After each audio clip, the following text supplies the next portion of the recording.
কাপড় কিনবো টেহা দে। এই বান্দর ঈদ কোন ভুরভুরি সনত পরি আছে তোক আগতে কাপড় কিনা লাগে। ঈদের কাপড় আগত কিনবো নাকি পরে কিনবো নাকি বাসিয়া মালগুলো?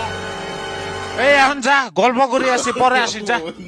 আমার সময় মূল্য আছে, আমি পরে এসে পাবো না, এখন টেহা দে। ই বান্দর সুদা সাওয়ারে কথা গুলো বুঝে না, গল্প করি আসি দেখাও পায় না। আজকালে সাওয়া গুলে না এত যে তেজাল্লে হয়েছে না, কথার উপর দি গাড়ি চলায়। ওই যে চা খাই দে, কাম নেই, আংবাড়িতে আসে প্রচুর বসা লাগাও ডেলিকে ডেলিকে।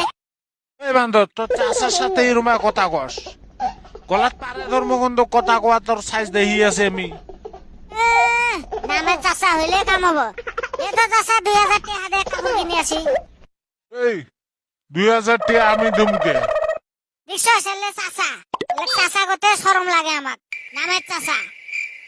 এই সুসে তুই গেলি না না গেলি? এত তাড়াতাড়ি যামু, টেহা ছাড়া আর আমি যামু, টেহা নিয়ে যামু। আমার বাপের বাড়িতে আমি আছি, তোকে বাপের বাড়িতে তো যাই নাই আমি। এটি ওর বাবার বাড়ি, এটা তো আমার বাড়ি। এই বান্দর, এটা আমার বাড়ি নয়। এই পাগল তুই তোর বাপ। আবার টেহা দিবি না গরু হাড়ত তুলমু? এ বান্দর গরুর নাম নেস, আল্লাহ মাতা ডাঙে ভাড়ামু।